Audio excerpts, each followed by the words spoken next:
बाबा केदार की उत्सव दूरी गद्दी स्थल उखी मठ से केदारनाथ धाम के लिए हुई रवाना। पहले यात्री पड़ाव विश्वनाथ मंदिर गुप्तकाशी रहेगा। 22 अप्रैल को फाटा, 23 को गौरीकुंड, 24 अप्रैल 2023 को श्री केदारनाथ धाम पहुंची। 25 अप्रैल 2023 को 6:20 पर केदारनाथ धाम के कपाट खोल दिए जाएंगे। इसी के चलते अधिशासी अधिकारी नगर पालिका रुद्रप्रयाग सुशील कुमार कुरील व अधिशासी अधिकारी नगर पंचायत तिलवाड़ा वासुदेव डंगवाल ने यात्रा व्यवस्था को लेकर नगर क्षेत्र में यात्रियों हेतु सुविधा व नगरों में यात्रा को लेकर की गई तैयारियों की जानकारी दी। अधिशासी अधिकारी नगर पालिका रुद्रप्रयाग सुशील कुमार कुरील द्वारा बताया गया, यात्रियों के लिए नगर में स्वच्छता के साथ साथ रहन सहन हेतु उचित तैयारियां की गई। दूसरी ओर तिलवाड़ा में भी 22 गेस्ट हाउस की व्यवस्था है। सुशील कुमार कुरील, अधिशासी अधिकारी नगर पालिका परिषद रुद्रप्रयाग। जी, तो सर जैसे कि आपको भी विदित है कि रुद्रप्रयाग जो है मुख्य पड़ाव है और ये जो जिला है केदारनाथ भगवान केदारनाथ के जो यात्रा का मुख्य पड़ाव भी है और 25 अप्रैल को वहाँ पे यात्रा हमारी शुरू होनी है, जो कपाट है खुलने हैं। तो इसको लेकर अभी जो मुख्य पड़ाव रुद्रप्रयाग है, आप लोगों की किस तरह की तैयारियां यहाँ पे की गई है सर? देखिए, ऐसा है कि जो नगर पालिका परिषद, ये तो आप जानते हैं कि मुख्य पड़ाव है ये, तो यात्रा रूट में आता है ये और मेन पड़ाव है ये।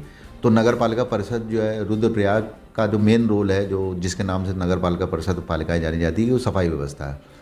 तो ये इसके संबंध में जिलाधिकारी महोदय, जिला प्रशासन के द्वारा तमाम मीटिंग्स वगैरह हो चुकी हैं। उनके द्वारा जो निर्देश दिए गए हैं कि सफाई व्यवस्था को दुरुस्त रखा जाए, तो उसी के क्रम में हमारे द्वारा पूर्व की भांति पूरी सफाई व्यवस्था को जो है पूरा ठीक ढंग से व्यवस्थित कर लिया गया है।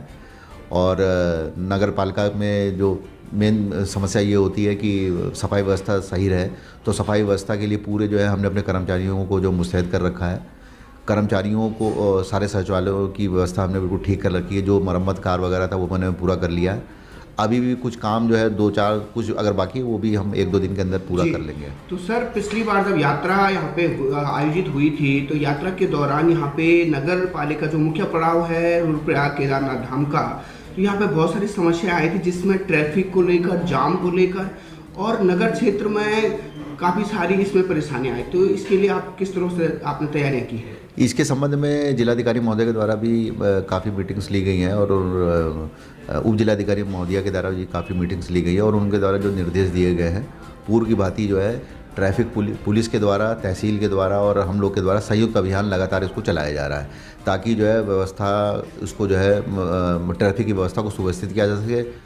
जगह खाली होगा ताकि जाम वगैरह की समस्या न हो। इसके संबंध में जो वेंडर्स वगैरह होते हैं उनकी भी हमने बैठक ली है। उनको बता दिया है कि आप जो है जहाँ तक हो सके फुटपाथ को आप खाली रखें। और हमने उनको कुछ स्थान भी बताएं कि आप वहाँ पर जाके अपना व्यवसाय करें, ताकि आपका व्यवसाय भी प्रभावित ना हो उनका, और ट्रैफिक व्यवस्था भी जो है सुचारू रूप से चलती रहे। तो इसके संबंध में लगातार हम अभियान भी चला रहे हैं।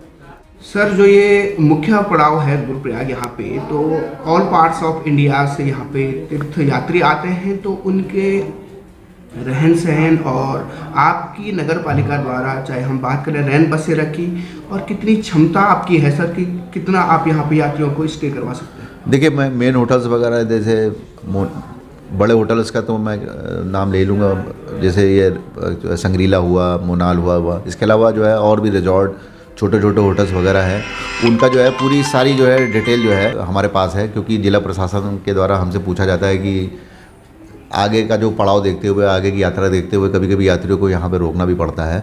तो हमने ये पिछले साल भी हमने उसका जो है सर्वे कराया था। तो होटल और रिजॉर्ट वगैरह में कम से कम हमारे यहाँ 1400 के आसपास, 1400 से थोड़ा सा कम है, उतना तो कैपेसिटी है। और हमारे जो बारात घर वगैरह में उसमें भी 200 आदमी रह सकते हैं। हमारा जो रैन बसेरा वैसे तो 16 के लिए है, लेकिन अब उसमें थोड़ा सा देखेंगे कि और भी आदमी आ जाएंगे। तो इस टाइप से जो है वहाँ पे यहाँ पे रुकने की होटल्स वगैरह में जो है कि अगर कोई यात्रियों को यहाँ पे रोकना भी पड़ जाए तो उसकी व्यवस्था और उसकी प्रतिदिन की जो सूचना है वो हम जिलाधिकारी जिला प्रशासन को हम देते रहते हैं, ताकि आगे की यात्रा में सुविधा हो। जी, तो ये नगर क्षेत्र है सर, तो यहाँ पे जो स्वास्थ्य को लेकर किस तरीके से आप यहाँ पे अभी आप लोग प्रतिबद्ध हुए हैं? स्वास्थ्य में ये है कि जैसे जैसे मेन तो स्वास्थ्य का जो है वो जिला अधिकारी महोदय के द्वारा जो सीएमओ साहब को भी निर्देशित किया गया, लेकिन बाकी साफ़ सफाई वगैरह हम सब पूरा रख रहे हैं। और आगे की स्थिति से निपटने के लिए कि अगर अदरवाइज़ कोई चीज़ होती है, नगर पालिका के पास पूरे संसाधन हैं, हमारे पास सफाई के इक्विपमेंट हैं, बिजली का भी हमारे पास पूरा सामान है और सारी व्यवस्था है। अगर आवश्यकता पड़ेगी, अगर कोई ऐसी चीज़ होती है तो हम उसको देखेंगे। मैं वासुदेव डंगवाल, अधिशासी अधिकारी, नगर पंचायत तिलवाड़ा।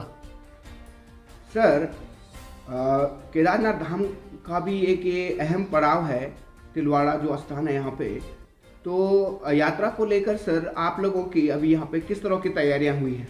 हमारे द्वारा चूँकि केदारनाथ का पर्यटक यहीं से हमारे तिलवाड़ा से होकर गुजरता है, तो तिलवाड़ा के प्रारंभ में मोबाइल टॉयलेट हमारे द्वारा 6 स्थापित किए गए हैं ताकि वहाँ पे आराम से गाड़ियाँ खड़ी हो जाएं और वो लोग उनका उपयोग कर लें। वहाँ पे हमारे द्वारा पानी की व्यवस्था भी की गई है और जैसे ही वापसी में पर्यटक आता है उनके लिए भी 8 सीटर शौचालय शहर से पहले लगा दिया गया है और पानी की व्यवस्था की गई है।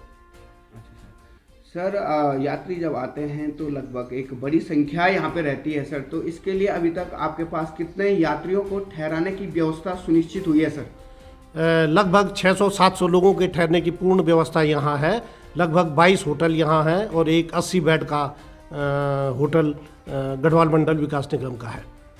जी सर, इसके अतिरिक्त सर किस तरीके से आप यात्रियों को यहाँ पे और भी सुविधाएं देंगे सर? हमारे द्वारा रात्रि 10 बजे तक सफाई व्यवस्था NH की जाती है, उसके लिए अतिरिक्त स्टाफ रखा गया है और लगातार गाड़ी जो है जो भी कूड़ा पड़ता है उसको उठाते हैं।